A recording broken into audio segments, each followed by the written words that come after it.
Hey, greetings, Facebook friends and fellow bridge builders. I'm so glad to be with you today. I hope everything's going really well out there for all of you. But hey, today, let's talk about what we've already been talking about. And that's very simply this, that this is a brave new world that we find ourselves in, isn't it? We just recently heard that the president has pushed back the time of social distancing to April 30th. And I don't know about you, but that was kind of discouraging. So, in this time of social distancing, as there are some things to look at on the bright side about this. This time of social distancing has allowed most of us to have a little more time to focus on spiritual things. Now, that's certainly true for those of us who are committed followers of Jesus.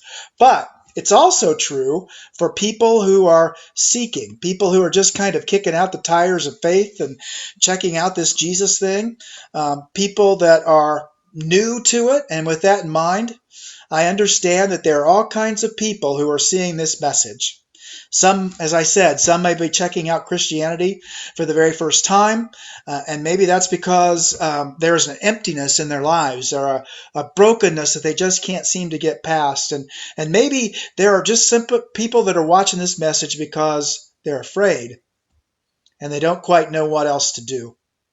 To be honest, what's going on in the world today can be a little scary, amen? But it doesn't particularly matter why you're watching this message, at least not to me.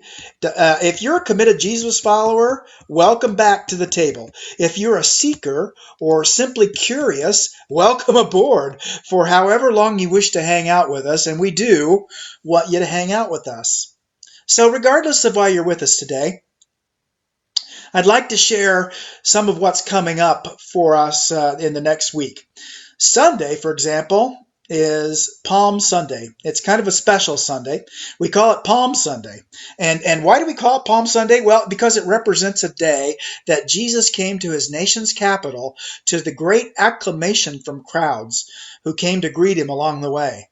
And one of the ways they showed him how glad they were to see him was, of course, by cheering and shouting out expressions of joy. But another way was to line the path that he traveled on with palm branches. It was a sign of extreme respect. So if you tune into our worship service on Sunday at 10:30 Eastern Standard Time, you'll hear a little bit more about that. But if you want to know more between now and then, I invite you to grab a Bible and turn to the part of the Bible called the New Testament, the second part of the Bible. As you turn to that New Testament, there's the very first book in that second half of the Bible. It's called the book of Matthew. So find Matthew, turn to the 21st chapter, and then there each sentence or a couple of sentences are grouped into verses. So in the 21st chapter of Matthew, read from verse 1 through verse 116, and that's the story that'll tell you a little bit more about what that meant. But it also happens to be the text that I'll be giving the message from when we come together on Sunday digitally through Facebook Live. So if you've read the story before, though, you can't help but notice that Jesus was as popular as a rock star would be today. In many ways, Jesus was a real rock star. So the title of Sunday's sermon is Jukebox Hero. It's based on an almost 40-year-old song by a group called Foreigner. And in the story of the song, a young man hears a guitarist in a concert and he is absolutely determined to become just like him. The musician he heard on that night, in a steady downpour, as the lyrics go, had become his hero. And he wanted to be his hero. He wanted to be a hero as well. Jukebox hero, as for a matter of fact. Okay, so right about now you might be thinking, Pastor Jeff, I can't believe you're doing something so classless as to compare Jesus to a rock star, especially given the reputations of so many rock stars. Well, that's a good observation, and I'm glad that you have it. So let me be clear then. It's not so much that I'm comparing Jesus to a rock star. If you tune into the sermon, you'll find out that it's a little bit more about who we pick as heroes. Now, Jesus was and still is my hero. He always will be. And I'm sure that's true for many of you. But like you, I'm sure I have other heroes as well.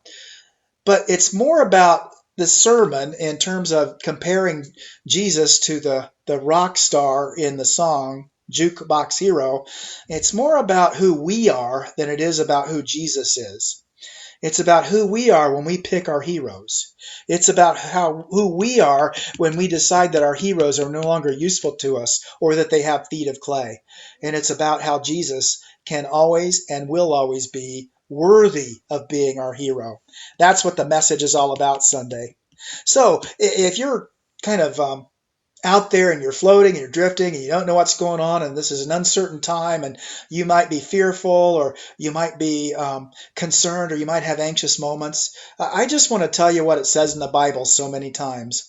It says, fear not, don't be afraid, don't worry. In fact, it says that 365 times in the Bible.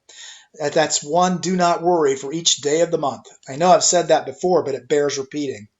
So I'd like to share a thought with you that I picked up this morning. I read this daily devotional called Jesus Calling by a lady named Sarah Young.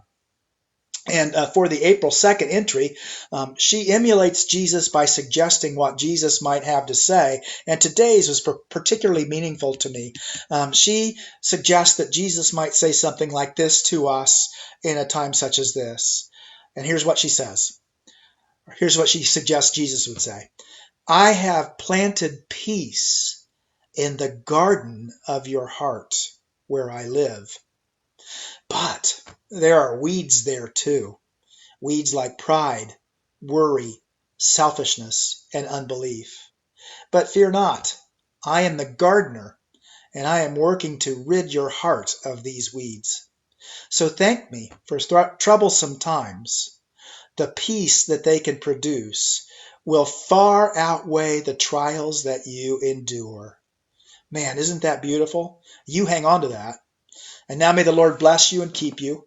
May the Lord cause his face to shine upon you and be gracious to you. May the Lord turn his countenance to you and give you peace. And all of God's people said, Amen.